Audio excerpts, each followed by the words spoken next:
Masih di Salam Motivasi di 100,2 FM Radio Nabai Mulia. Kita masih bahas tentang tacit knowledge.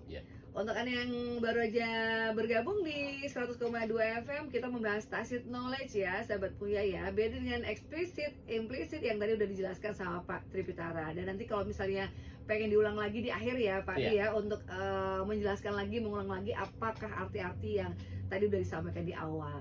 Nah, sebelum saya ke pertanyaan yang di sini, saya nanti keburu lupa nih.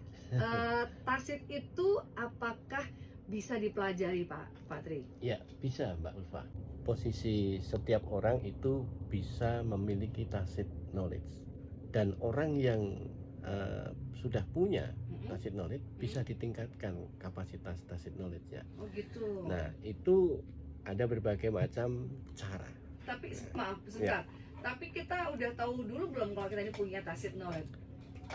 Gitu tuh jadi, kerasa nggak sih Pak? Nah, belum tentu dia tahu. Nah itu dia. Jadi gini, termasuk orang yang memiliki implicit knowledge, itu juga dia nggak tahu kalau dia punya implicit knowledge.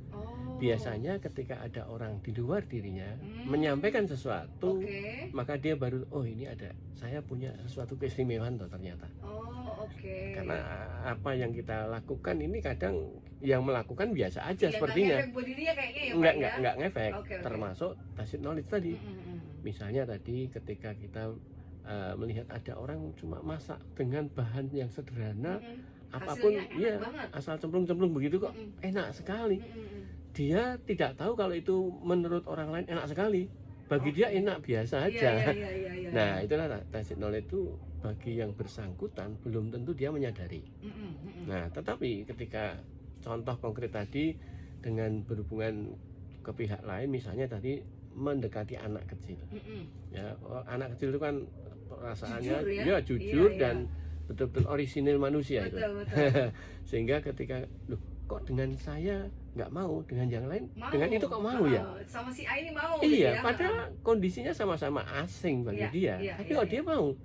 Nah, ini berarti ada sesuatu something yang ada pada orang itu. Nah, somethingnya itu salah satunya ada tacit knowledge yang dia ternyata punya sesuatu yang istimewa di situ itu.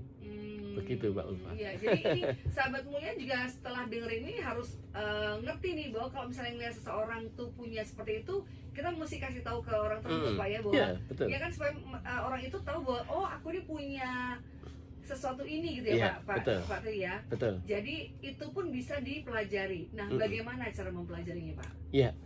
Cara mempelajarinya yang pertama kita harus sadari adalah ini tadi, sadar penuh, hadir penuh ketika melakukan segala apapun yang dikerjakan.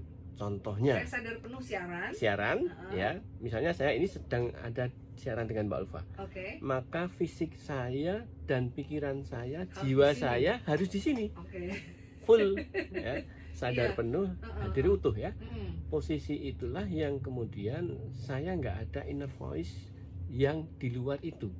Bisikan-bisikan di otak saya, hati saya itu tidak ada berkecamuk di kampus, di rumah, di jalan, nggak ada. Pokoknya fokus di sini. Saya fokus berhadapan dengan Mbak Ulfa, berhadapan dengan para pendengar kan gitu. Nah, posisinya ini yang menyebabkan apa di dalam jiwa saya ini melakukan hal apapun saya selalu menjiwai totalitas. Jadi all out di dalam melakukan sesuatu. Nah, ini kan sebenarnya bisa dilatih, ya kan? Makanya ini latihannya adalah biasakan ketika melakukan hadirnya utuh dan ini sadar penuh.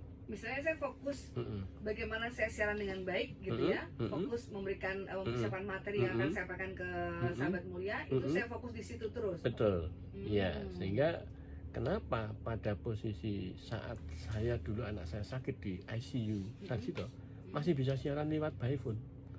Nah, padahal itu memotivasi banyak orang. Iya. Padahal dirinya butuh motivasi Pak ya. Padahal saya sedang dalam terpuruk kondisionalnya. Kenapa? Karena saya hadir penuh, sadar utuh ya di jadi dalam. Jadi fokus ke anak dulu gitu?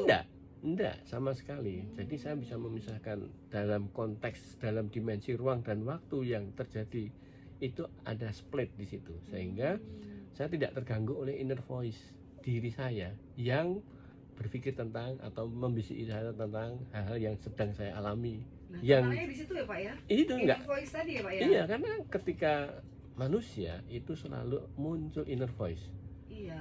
di Banyak kapanpun. deh kayaknya. Nah, maka ini memanage, mengelola bahwa kita harus mulai jangan membiasakan multitasking.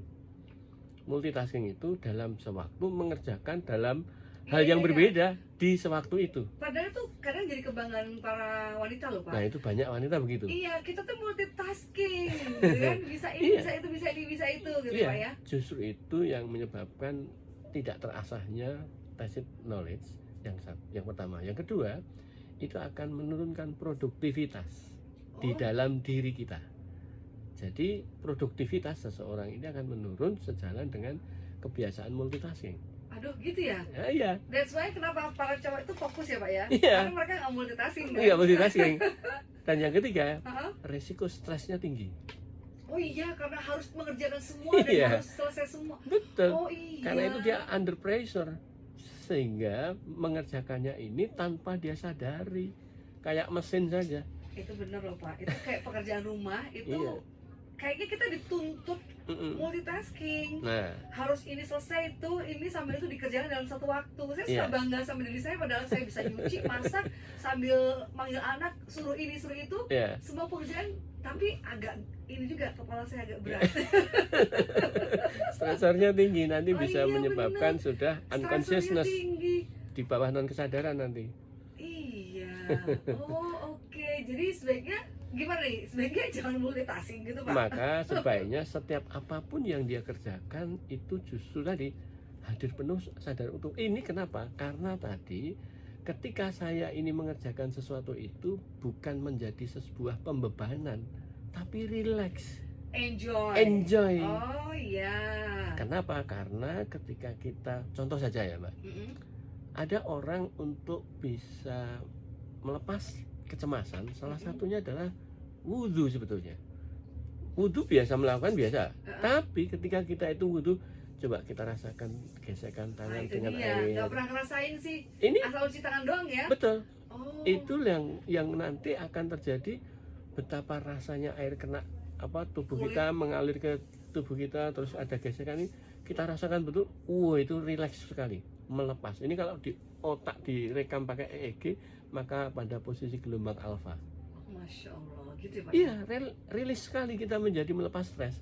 Maka dalam konteks ini tadi sadar penuh, ya, hadir utuh dalam hal apa yang kita kerjakan. Itu kondisional nggak Pak? Misalnya kan gini ya, saya balik lagi, saya kan ibu rumah tangga ya, pekerjaannya banyak. Yeah. Misalnya kalau nyuci pakai mesin cuci kan saya nggak harus fokus mesin cuci kan. Yeah, yeah. Saya merasa ya udah sih saya bisa melakukan hal yang lain gitu. As long as itu nggak berbeban, as long as itu fokus, enjoy boleh. Untuk Atau bisa gimana? enjoy itu tadi yang saya sebutkan, bahwa kalau saya itu masih mengerjakannya tidak dalam bentuk hadir penuh dalam bentuk bisa kita nikmati, sudah nanti tetap capek. Oh, berarti selama enjoy nggak apa-apa kan? Ya, enjoy itu harus di situ itu. Di situ Dinikmati. Pokoknya nyuci Nah, capek relax, ya, nikmatin gitu Iya, ya. iya. Kan nggak mungkin bisa sebuah enjoy kalau kita nggak menikmati. Iya. Betul ya? Makanya kayak saya siaran itu 4 jam pun saya sering ngerasa udah jam 10 aja gitu. Nggak terasa. Nggak terasa ya, itu karena saya enjoy. Enjoy, iya. Oh, itu masuk di Tacit nanti. Tacit ya? Bisa masuk tacit. Iya. Oh gitu. Oke, baiklah. Nah, kira-kira untuk tantangan sendiri mengelola pengetahuan tentang tacit ya, dan dikelola seperti apa? Nanti Pak Tri boleh share ya Iya, siap. informasinya. Kita akan kembali setelah yang ini ya, jangan kemana-mana.